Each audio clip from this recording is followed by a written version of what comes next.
Hello, everybody. I'm Jamesen Shook, one half of the current TWE Tag Team Champions and an official entrant for Haas 2024, and you're watching Drinkin' at Mo.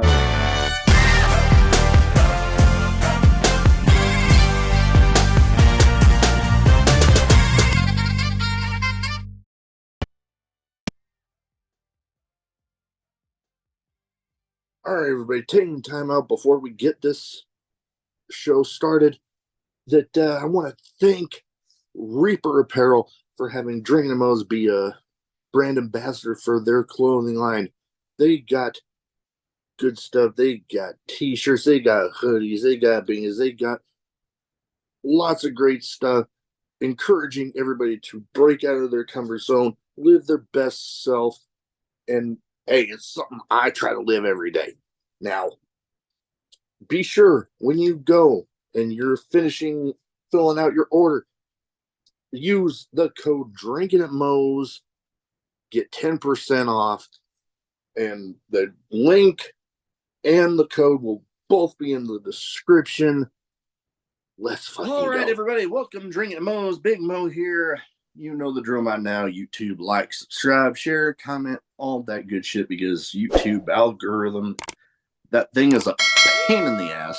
Where most places you can find your audio podcast too. Some people might recognize this little one I have with me, former foster dog that I am now sitting for. Well, I'll be sitting for. God, I'm getting way ahead of myself right now. Anyways, shit happens. But today I'm excited to have with me one half of the TWE Tag Team Champions, Jamesen Shook. How you doing? Oh, I'm fired up. I feel great. I'm very happy to be here. I'm excited to have you on because I've interviewed a handful of people that have gone through TWE's doors. I mean, hell, one of the damn thing tickling me right now. But see, this is what I get for having these little rascals down here with me. But I get it. I have animals. I get it. Oh yeah, I'm a dog person, but I've had, just looking off of one of the posters that I saw online for TWE that I want to say was relatively recently, or the date is escaping me, but it was a war game show, and they had Tank. Oh, last year, yeah, 10 years strong. Tank. There was the other members of the Coven. I've had the Rev on, and the one thing that I always remember before my usual first question, TWE, from everything that I've seen, is some very intense, somewhat old school style sometimes, which, I mean, I love it because I gravitate towards that intense stuff. Yes. All right, so before we go into more TWE stuff, because, I mean, we can talk about that for a little bit. But I could talk about it all day long if you wanted me to. And you know what? The shirt you got on, I got some stories with those people. Nothing but love for them, though. But first thing I'd like to start off with everybody with is what got you started as a fan, and then what got you deciding to finally make that leap into the business. Oh man, what got me started as a fan? It can be a long time ago, like back when I wasn't tall, and I was like many pounds heavier. Probably the thing I remember first is just CM Punk and Ring of Honor and just getting old DVDs, and then just him being my guy when I was younger, and then the second show I saw, I know it was CZW. I just forget which show it was. Because I grew up a big Danny Havoc guy too. But I don't know. I would probably just say the Northeast Indies. Indies. Okay. Like Ring of Honor is not indie, but Yeah. I mean, back when it started, it kind of was. And then it just blew up. Yeah, I've always been a Ring of Honor guy since I was young. But I've always just gravitated more towards the deathmatch stuff, and Oh yeah. even when I was young, I loved it. So I mean, Oh yeah. No, I definitely bit of a Ring of Honor fan myself. I mean, the current iteration with Mr. Tony Khan there, they've got some good stuff going on. I mean, this whole uh, run Athena's having with the women's title gold, incredible. and bringing in Billy Starks, who Yes. sky's not even a limit for her. I've had her on actually, and yeah, no, at the age she's already at and all that she's accomplishing, just imagine where she'll be when she's thinking of retiring. And then I've actually had 1/3 of the former Ring of Honor 6-man tag champs, Dutch, had him on. Hell yeah. Going way back to the original stuff. Yeah. The guys that invented the Spanish Fly, the SATs, had them on. They were on some of the very early stuff. That's sick. Hell yeah. And actually, this one actually catches some people off guard because after I think he stopped doing the podcast that he had, but the guy that owned Ring of Honor before Sinclair bought it, Kerry Silkin, yeah, had him on. Wow. Okay. So yeah, I've been lucky. Wow. Now that just makes me feel even better about y'all reaching out to me and doing this. That makes me feel even better. Okay. I'm doing something. That's good. And hey, one half of the tag champs there in TWE. And the thing that I have noticed a lot about some of the TWE shows that kind of similar to the promotion that you have on your shirt right now, the venue that it runs in, for the most part, kind of small, intimate, but the fan base is loyal as hell. And they make them in itself and the way they react to the shows just makes you want to be there. Yeah. When we talk about it either amongst ourselves or like to other people, we'll always like describe it as the ECW arena in Philly. Like it just there's so much lore to the TWE arena to me, because it's not even just like the wrestling that's there now, but the wrestlers who've been through like the other shows, like ICW who's been through. It's insane, and like it's Chattanooga. It's a wrestling city. So that's really cool to me. And hell, you bring up Dr. Pepper Fiend, but it gives me the burps like crazy.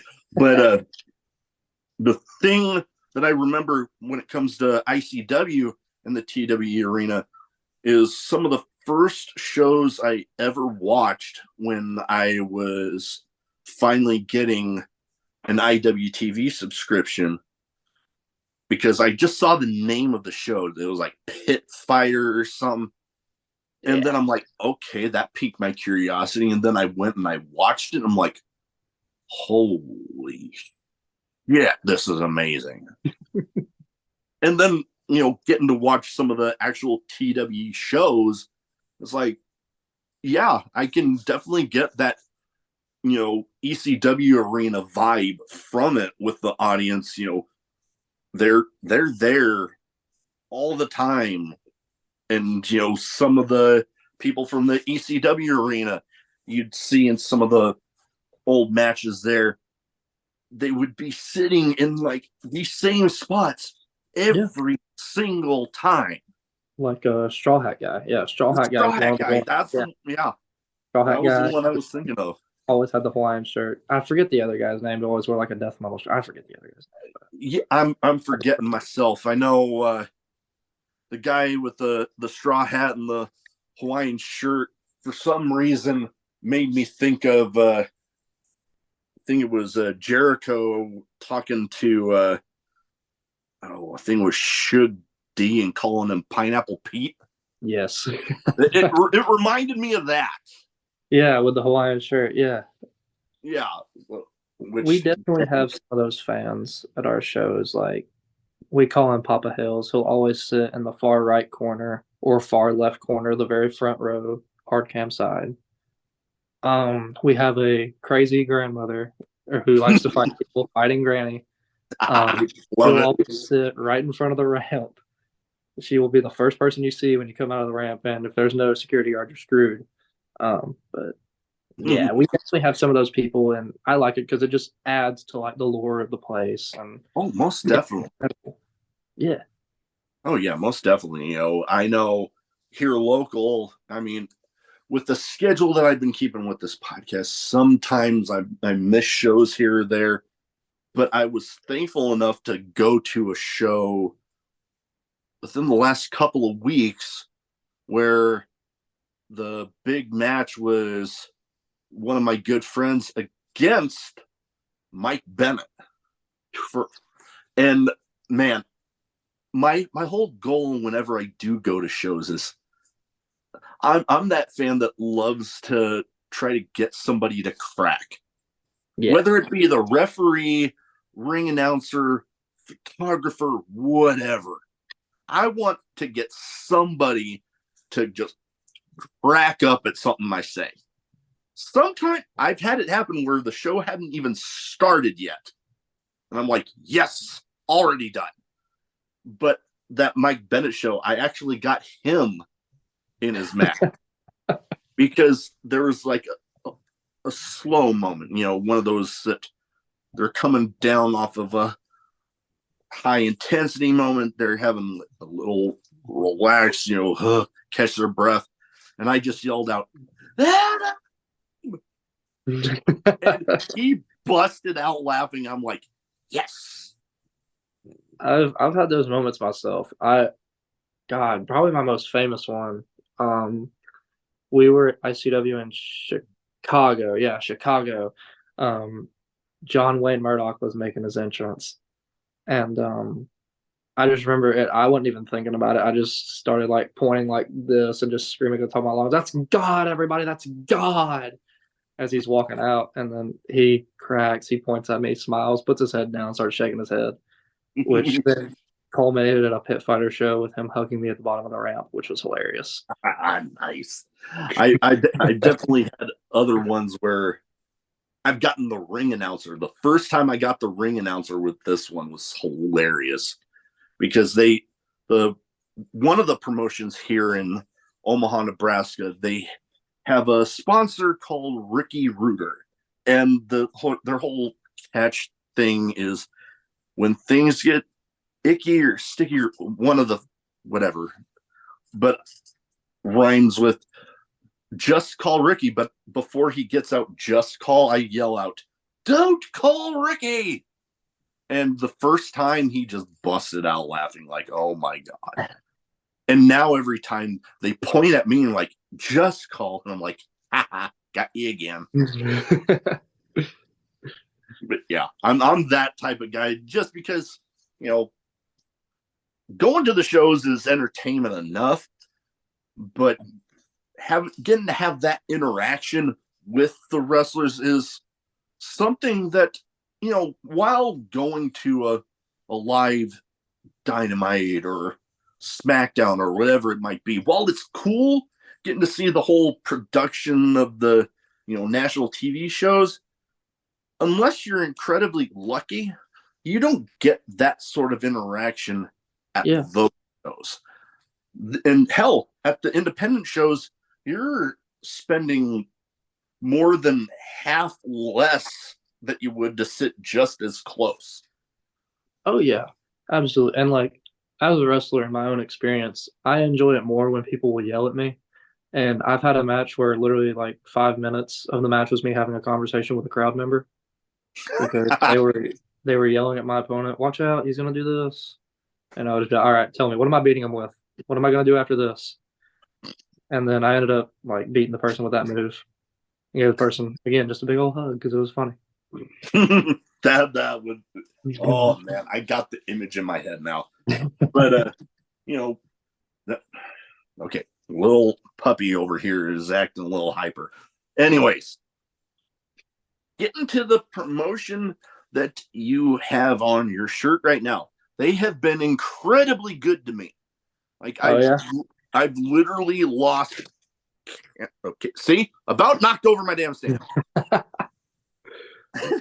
I love the little thing to death, but Animals are tough now. Animals, yeah, I'm saying, but what I was getting to, I have had countless numbers of people from H2O on, and I remember I had to, for a while, get rid of my IWTV subscription. And then I started talking to some of the people, and I'm like, hearing about all these crazy matches. I'm like, damn, I got to get that back. And this was, I think, right before the big Buried Alive match with Tremont and Cruel. And that was like one of the first things I watched after I got it back. And man, I've had Jess Moss, Neil Diamond Cutter, Christian Ross. I love Christian Ross. Christian Ross, he's great. Christian's great. He is awesome. Trying to primetime Leroy Robinson. God damn, I know I'm Dominic Benetti. I'm damn near 220 episodes. My memory gets a little fuzzy sometimes. That and my wife loves to joke that I'm old, so maybe my old age, my memory's getting a little fuzzy. But like I said, they've been incredibly good to me, and I also got to watch all but one of the episodes of Uncharted Territory this last season live as it was happening. And I remember they had the Deathmatch Discovery Gauntlet this season. And one time my wife sat down while I was watching, and the Deathmatch Discovery Gauntlet match for that night happened to come on, and they had a whole mess of carpet strips, and she just looks at me like, are those carpet strips? Is that necessary? I'm like, yeah, they're death matches. It happens. Man, I've seen some like Uncharted was so fun. I've seen some crazy stuff with carpet strips at TWE. So TWE, the arena is not the only place we run. That's gets lost upon people. We also do these no ring bar shows, which are some of the most fun shows in my opinion, because we can just do whatever we want and it's fun. And the bar like loves us for it. We had a carpet strip tease match. It was Jaden Newman versus Casey Owens. Ooh. And there were some assless chaps. There was a lot of carpet strips broken. Oh God! And again, those bar shows are a joy. It's the same bar show where I got the cinder block thrown on my back with the light tubes in my shirt. Oh, I you know what? I remember that. Oh God! My body hurts just remembering that. I mean, it hurt me too, but what made it funnier was my idea. So I mean, it's my fault. And I've been a fan of deathmatch wrestling for God. I remember watching clips of some of the old Cage of Death shows and just thinking, oh my God, that is insane. And then through the course of the podcast, I've been able to talk with some amazing deathmatch names from, I got one of his wrestling buddies right here, John Wayne Murdoch. Oh, dude, that's my stepdad. I love him, dude. That's my stepdad. And this is nothing against him. It took me damn near a year to finally get that one nailed down, but it happened. And oh man, the deathmatch fan in me was just ecstatic. Alex Colon, one of the first big names in the deathmatch that I had on. I actually, somewhere around here in my wrestling memorabilia that I am waiting to display, he was selling off his old kick pads, and he was like trying to invest in some new ones. I just like, how much are you wanting for them? Just make me an offer. So I did. Now I have signed ring worn Alex Colon kick pads. That's sick. And then Madman Pondo had Hell him on. Dude, that was an entertaining one. Like I had the little intro that I have everybody do. His was a doozy. yeah. I can imagine his was. I can imagine Pondo had some fun with his intro. And he tried to, and all the respect for him for wanting to be humble about it, but he tried to downplay me calling him a legend. And I'm like, dude, all respect for being humble about it, but when people think of their like deathmatch Mount Rushmores, more often than not, you're on it. So Yeah. now, this isn't one of my questions. I have two categories that I go through. This isn't one of the questions in there, but who are some of like your favorite deathmatch people that either ones that you've watched or ones that you've been able to like interact with during the course of your career so far? Oh, interacting. Obviously, John Wayne. John Wayne's Oh, been great interacting with him. Tommy Vendetta's been great. Tommy rules. Of course, Dan. I never got to meet Danny Havoc, which hurts me, but yeah, Tommy's that one of my favorites. Working with Matt Tremont, obviously, oh on the set for the Buried Alive match. That was fun to work with him, oh man, and that I bet was crazy. it was long and it was fun. And at the set of Uncharted, that was a joy. Oh Um, yeah. Brandon Kirk rules. Casey's great. Christian Ross, obviously. I just get along with people. Like I don't. I mean, you know, Yeah. everyone I've worked with has been a joy, especially Darren McCarty. Darren McCarty's great. Um, but And yeah, hell, you bringing up Danny Havoc. Recently, watching the H2O show that just happened, their big Unlucky 13 tournament. The now current Danny Havoc hardcore champion Neil Diamond Cutter. better. That was a good. I enjoyed getting to talk to him. That was Neil's fun. also great. I love Neil. I just I don't know, man. I think Neil personally is one of the all-time greats. Oh Neil's yeah, great. most Uh, definitely. And yeah, then thinking back to Tremont, yeah, I would love to have him on. Like he is legit bucket list. Like I've had some of my absolute Mount Rushmore deathmatch wrestling people on. He's one that I've yet to have on, but thinking that man, if he was wanting to do it in character, him having him as the killdozer on, that would be entertaining to say the least. Yeah, I like just thinking about it, I'm like, oh boy, ideas are turning. But see him this weekend. Or because we're doing New South versus Bloodstorm, and I'm going up there. oh yeah. I forgot, as of recording this, I had almost forgotten that show was this weekend, and it's there at the H2O Wrestling Center. Well, I believe it's Saturday. Yes. So, yep. I guess unless something comes up with my family, I know what I'm doing Saturday. Live on the IWTV too. So Mm. there you go. There's your. Yeah, there's the IWTV plug. There you go, Dylan. That one's for you, buddy. One of the, you know what? Another thing that I've been lucky with the podcast is I've had footage featured on Warrior Wrestling pre-shows on two different streaming platforms. Oh yeah. Pro Wrestling TV and, well, Triller or was Fight TV. I've had footage featured on the pre-shows on both. So I'm like, That's pretty sick. and hell, Warrior Wrestling, another promotion that's been good to me.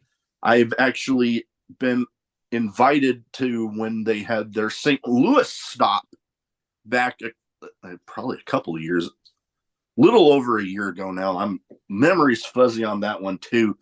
But man, some of the people I got to meet there: Deanna Perrazzo, Lance Archer, uh, Mike Bennett again. Like I've met him about a good 4 or 5 times. Class act every time. Now going back by Bronson Reed. He was the. I had a mini episode with him. That that was some, and he actually went up against Jeff Cobb that night. Talk about a hoss fight. Oh, Jeff Cobb rules. I love Jeff. Oh yeah, no, I got nothing but great things to say about him. I got a picture with him, and actually one of my hobbies with my signed wrestling figures, boom, got one of him right up there. Hell yeah. Him at Lucha Underground was incredible. Oh God, him as the monster Matanza. Matanza, yeah. He shared the clip the other day on Twitter, and it was hilarious of like Matanza doing the tour of the islands movie. It was guys still on it. It's hilarious. Oh God, yeah. That night, I remember sitting close enough to seeing when they would be chopping each other, the individual beads of sweat flying off of them. Yes. That was nuts. And speaking before we go into the categories I have here, because I get into tangents sometimes when I get into stories in my head, but I've been lucky enough to have a handful of people that have been on Lucha Underground on as well. Like he out in California, they go. Well, he was Mariachi Loco. Him on Lil Cholo. I'm wanting to say he was Mr. Cisco in Lucha Underground, and then Famous B. He had that whole. I think it was an area code. It was like 423 get fame. Yeah. And in his the intro thing that I had him do, without even me asking it, he did that for the intro. That's cool. So that like we could have just gone on Lucha Underground stories, but the fact that I got to start off with that, I was like, without even asking, yep, no, made the episode for me. Oh, B just knew. B again, like never got the love I thought he deserved, especially in like, I mean, Oh yeah, and I mean, Southern California was actually where I got my start watching independent wrestling, because I was stationed in the Navy down in San Diego. Famous B, I saw him a handful of times. Adam Pearce, when he was the NWA champ, saw him there a couple times with the belt. And good Lord, Scorpio Sky, early Scorpio Sky stuff. I was spoiled. yeah. I was fucking spoiled. But anyways, like I said, I got 2 categories that I like to go over everybody with. One's a bit of a name game where I name off some people and you give me some quick thoughts on them. And with TWE Chattanooga in the southeast, thinking back to California, I was like, I almost said southwest, but southeast. Each of these guys was at one point or another raised in the southeast, where Tennessee or Georgia, all throughout there. So I give you the name, you give me some quick thoughts on the person. Okay. First one, guy that people seem to think he's a rather polarizing figure, but hell, he's had his success, and you got to be doing something right. But I'm talking about J.A. double. Now I even messed up that part. Jeff Jarrett. Oh, Jeff Jarrett. Jarrett also like. So I don't really count it as like helping me get started in wrestling because I only watched like 10 spurts of it. But I did watch like tiny bits of TNA back then. Like he was feuding with Sting, and he was part of my introduction to wrestling too. I think Double J, again, all time great. One of my favorite wrestlers in the WWE. Um, I thought he got shafted when the NWA invasion happened. I went back and watched that recently. So, but NWA 2000 sucked. That was Not to interrupt you. I don't know if your mic or something seems a little muffled. Yeah, your mic's a little low too. I didn't want to like say anything to interrupt you. Oh, now it seems to be working better. I don't know what it was, but for some reason it was seeming a little muffled. I might have to play around after we're done, see if I can figure out what's going on my end. But I can, hell, we'll leave it. I like the realism of it. But we're on Jeff Jarrett, and yeah, the thing about him is, yeah, people think of some of the not so great stuff that has come up, like him trying to launch Global Force Wrestling, and that kind of went nowhere.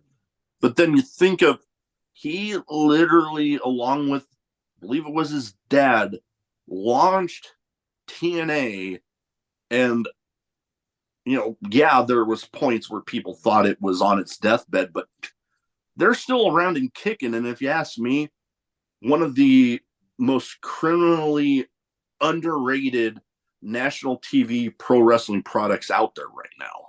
Yeah, TNA. And hell, now they're back to TNA. Yep. That blew up like crazy when that news got announced.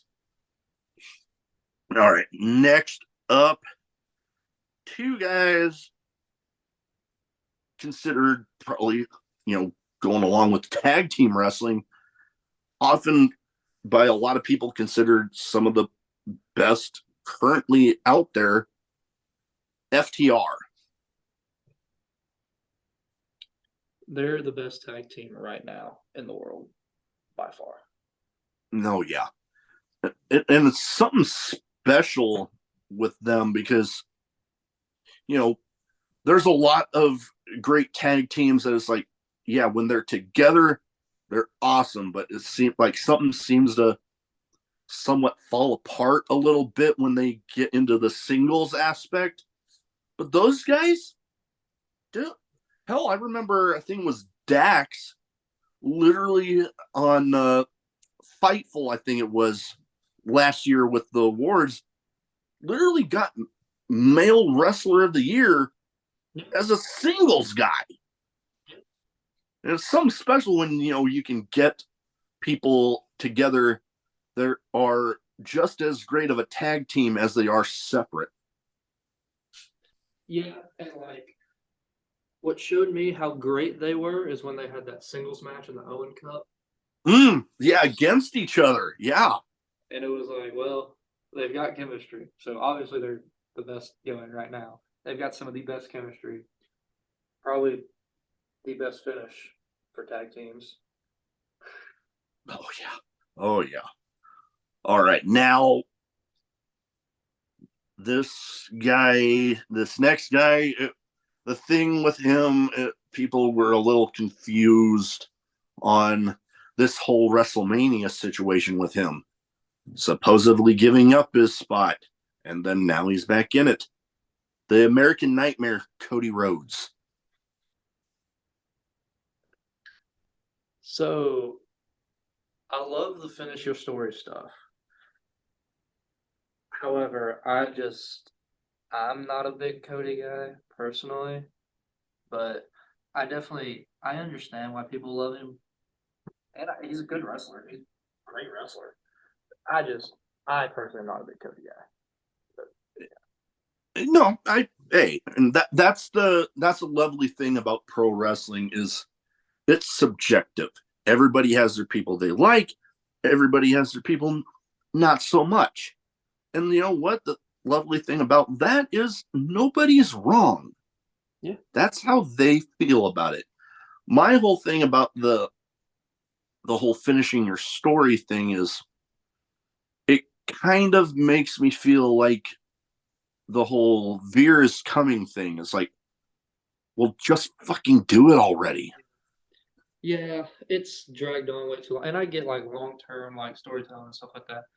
But you can only go so long until people like just give up. Yeah, most definitely. Now, hell, this guy maybe not so much, you know, southeast, but I figured I threw in a wild card with somebody that I recorded with earlier this week. I'm going to throw in a wild card here. We're going to go death match on this one. The bulldozer or the killdozer, Matt Tremont. Probably the second greatest deathmatch wrestler of all time. Yeah, hard to argue that one, and you're not going to get an argument with me on it. For me, second one, Havoc. I grew up with Havoc, so he'll always be one. But no, hey, there's a reason that H2O literally has a title named after him. You have to be good, pretty damn good to have that. Yeah. And I mean, I don't know. They kind of flip flop 1 and 2 in reality, but Danny will always be one. Oh yeah. And I watched Cage of Death 11 with him and Sammy Callahan so many times. Oh man, I have been lucky. Speaking of Callahan, I've been lucky enough to attend a handful of shows for his promotion, Wrestling Revolver, like a damn party the whole damn show. Like hell, they got one. They kind of flip flop for the most part between Ohio and Des Moines, Iowa. I've been able to go to the Des Moines stops, and hell, here middle of next month, there's another Des Moines stop that me and a friend of mine are gonna be there. So looking forward to it again. Yeah. Hell, goddamn, I could go on about some stories there. You know what? I also have a random question category, and you know, some might be wrestling related, some might not be, some might have absolutely nothing to do with anything we've talked about so far. Incredible. I love that. And the thing that I like to lead off with most of the time, especially with the first time guests, is craziest in match moment for you. And I'll go into one after you're done that involves Wrestling Revolver because we just got done talking about that. Probably the center block line 2 thing. I was going to say.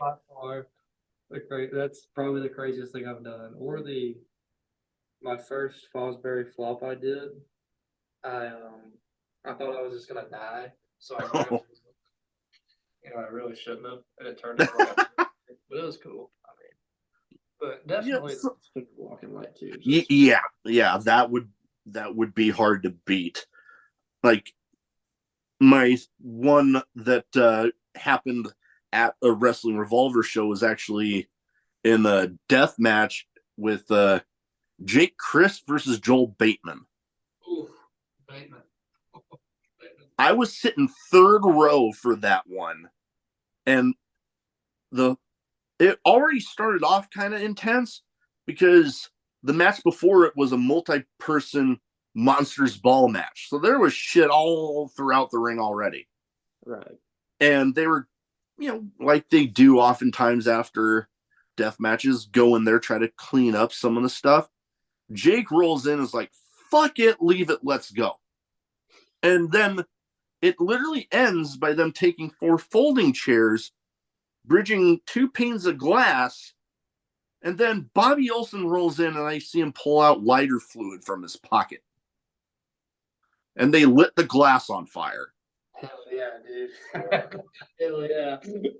And that was actually my first legit death match that I ever got to witness.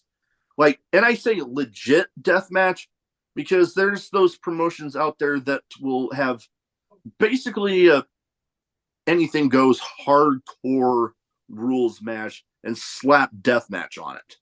Yeah. This one was like legit. Like when you think a death match, that was what you got. Yeah. And man, my jaw was on the floor. And I got to talk with both of, not for the show, but I got to talk with both of them after. And I actually got a picture with Joel Bateman, his face still all bloodied up and stuff. And I'm just grinning my ass off.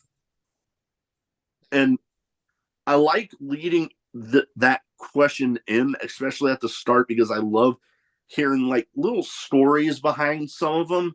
Like, going back to Cody Rhodes' opponent for WrestleMania, one of his relatives I've had on, Lloyd Anoa'i, and he told me about a story from the original ECW when he had a match against New Jack.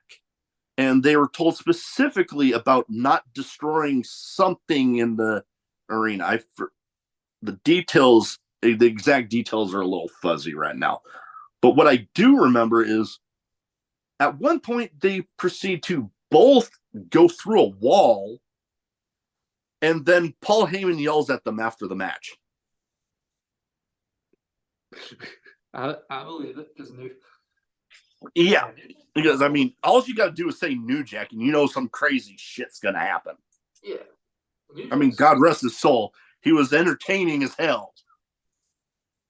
Now, we've mentioned, you have some animals. I mentioned about helping with a dog rescue. Would you say you're more of a dog or a cat person?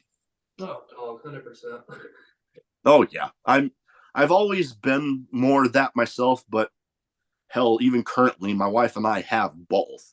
So Yeah. it's like it. I always lean more towards dog, but I'm not one of those people that hates cats.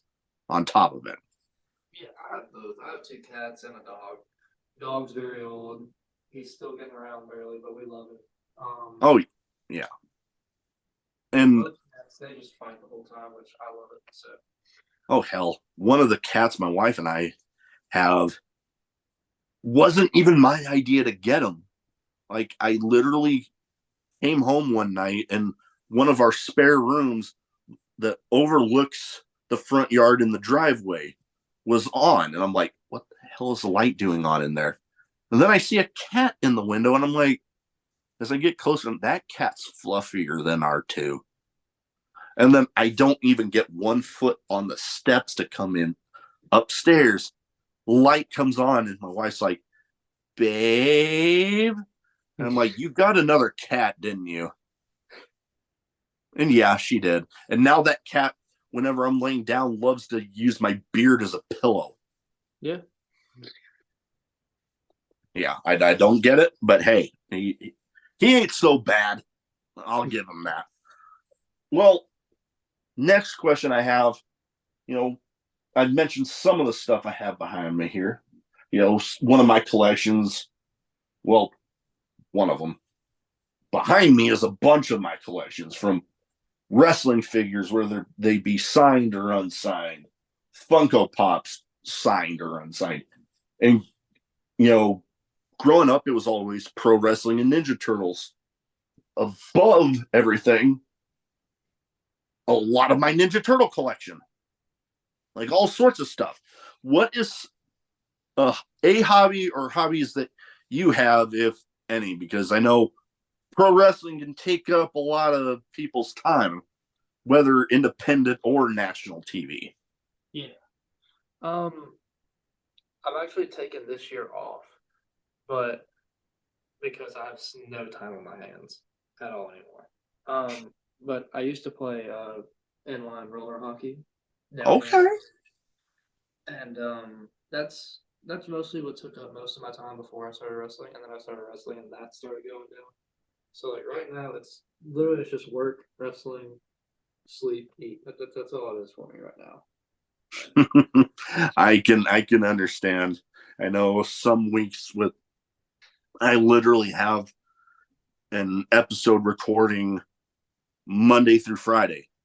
Like I get home, I take care of the dogs for a bit. I record. I might watch Raw or Dynamite or whatever, and then I go to bed. So yeah, I get it.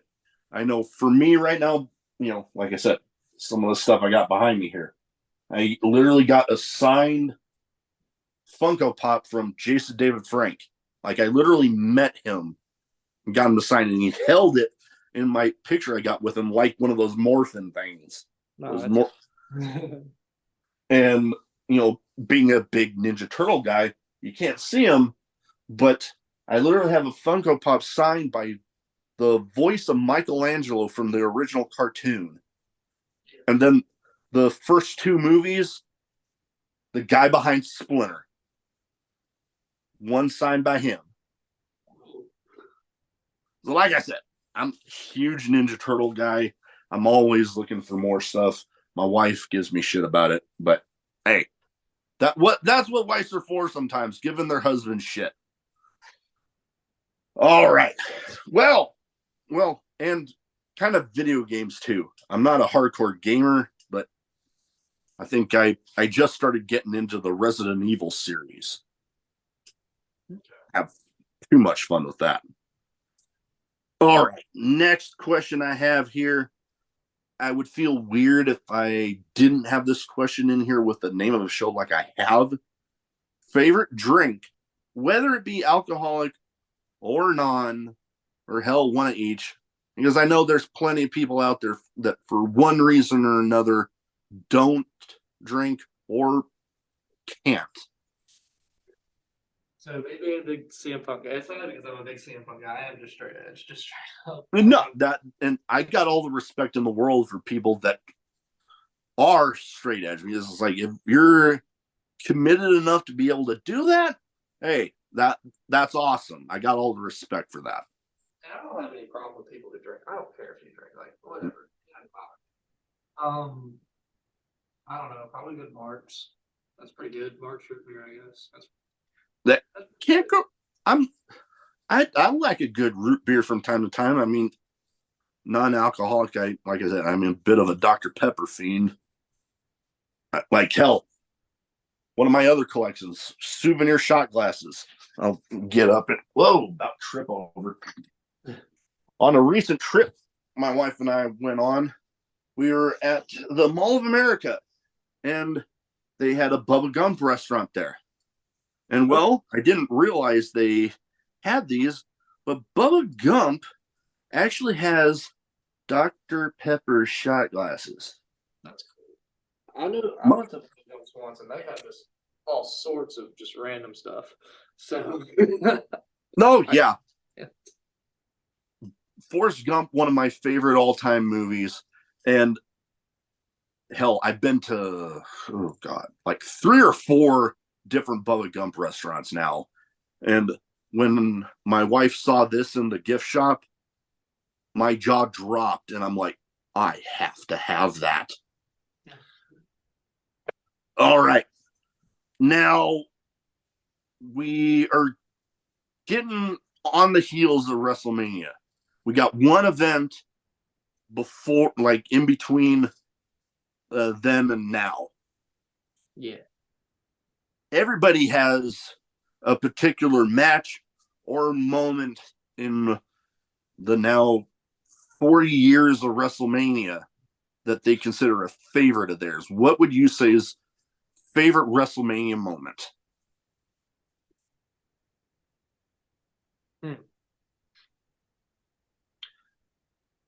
Again, big punk guy. Because I was there for it. I was there. Oh, I'm already jealous. Mania 24, winning Money in the Bank. Incredible. The highlight of my life.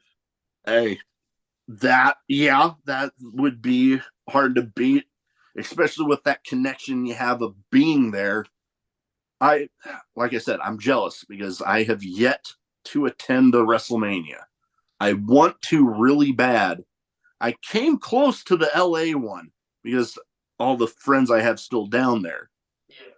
Didn't end up going through with it, but oh man, WrestleMania, that is literally on my bucket list of things that I need to do at least once. Yeah. I've been now, to 2. two? I'm even more jealous. Both the Orlando ones. So I got to Ah, yeah. my favorite win Money in the Bank, and then I got to witness one of my favorite tag teams return, which was great. Oh, yeah. Yeah, that was a good one.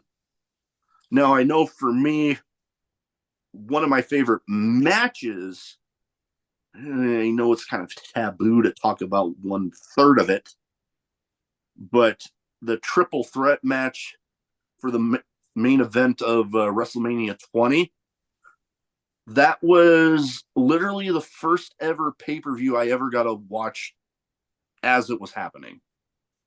Every other time it was like they'd release the DVDs and stuff, and I'd watch it then, or I'd see the results online. But this one I was watching as it was happening because my parents growing up, they didn't really like me watching wrestling, so they were never going to buy me the pay per views. Damn it. But yeah, that was another one. And, me being a big Stone Cold fan that I am, the submission match with Bret Hart was something I loved. His series with The Rock. Uh, Hell, when he came back and had that little match with Kevin Owens, like that right there, like me being the fan of him that I was a little worried because, the neck issues and stuff. But man, that was good. All right.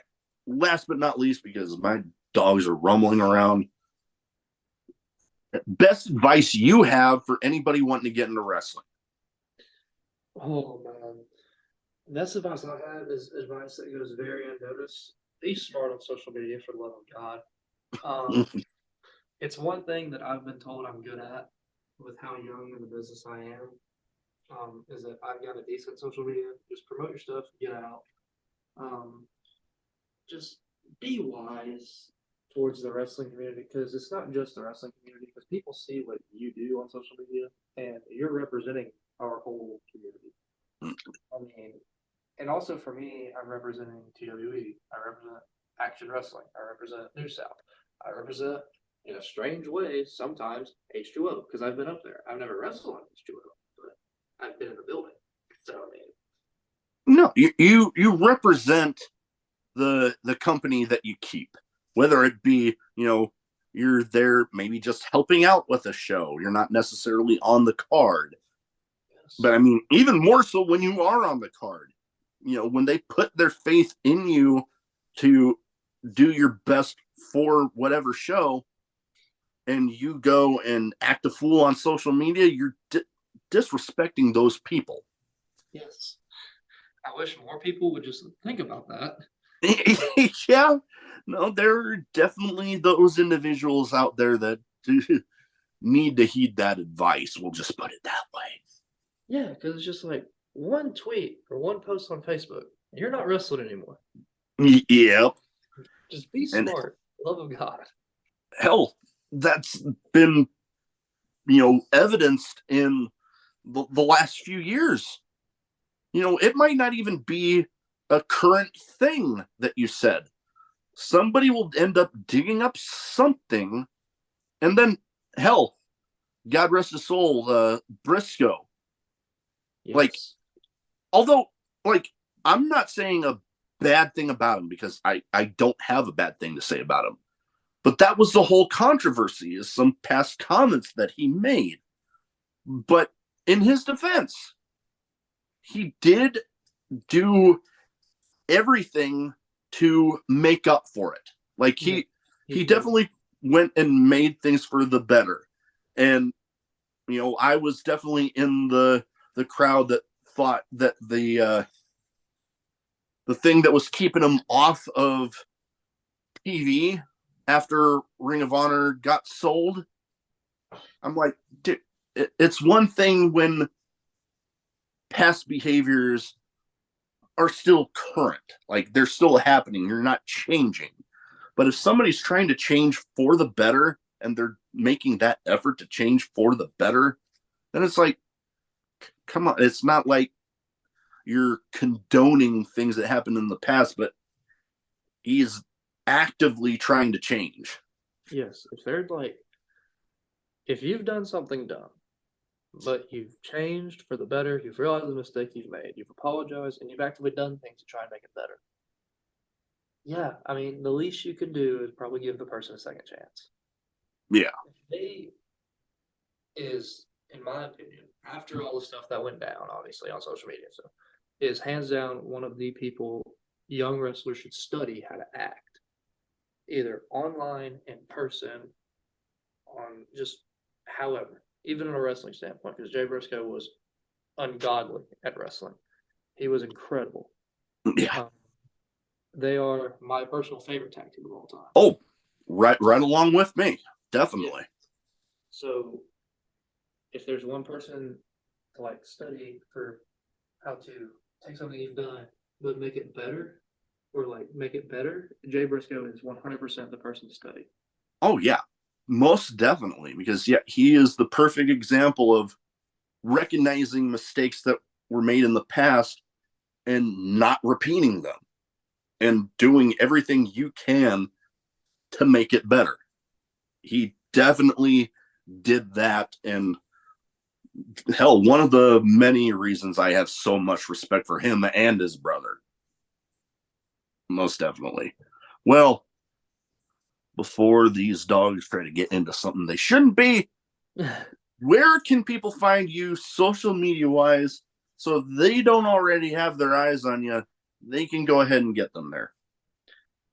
Twitter, I'm at jshook underscore 75, JSHOOK underscore 75. Facebook, Jamesen Shook, JAMESEN no Instagram.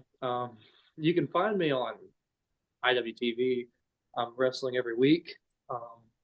That's a goal of mine. It's to wrestle at least twice a weekend because I want to get over 100 matches this year. And it'd be cool to say in your second year of wrestling, you get over 100 matches. So that, yeah, that would be epic. Hell, I just had from H2O before we go. Wow, that rhymed and I wasn't even intending on it. But Jimmy Deacon, the Peacock ref, literally just this last weekend passed his, what was it, 100th match ref. Yep. And it's like, we talked about that. I'm like, okay, that is awesome. I didn't realize how close he was, but it's like, dude, all the respect for that, because, referees are kind of one of the unsung heroes of the wrestling business, because, people don't think of, referees that much in the business. They like obviously thinking about the wrestlers, because that's what everybody's attention is on. But, referees are part of what helped the match go smoothly, when, delivering time cues and stuff. That people don't often think about that. So it's cool to try to shine some light on some of those people. Yeah. I mean, in my opinion, the rest of the most important person in the match, because they can just tell you to screw off and stop the match if they wanted to. They can tell you they can really screw you there. Or they can be honest with you and tell you how to do stuff. Or they can make you look good, where if you hit them, they can just like, they can take the big bump that you want them to take, or they could just like, whatever. But like wrestlers to me is like, yeah, it's wrestling, but wrestlers to me are like the third most important thing in a match, because like the ref and the commentators tell you everything that you're doing, that you have going on in the future, your past, what injury you may have, just anything. Commentators get no love. Commentators deserve so much more love than they get. I tried commentary once and it's the hardest thing I've ever done in my life. So they need a whole lot more stuff. Most definitely. Well, that is about all I have. Thank you again for taking the time to talk to me tonight. And, best of luck out there with TWE, New South with that show against Bloodstorm. That's going to be epic. And, everything in between.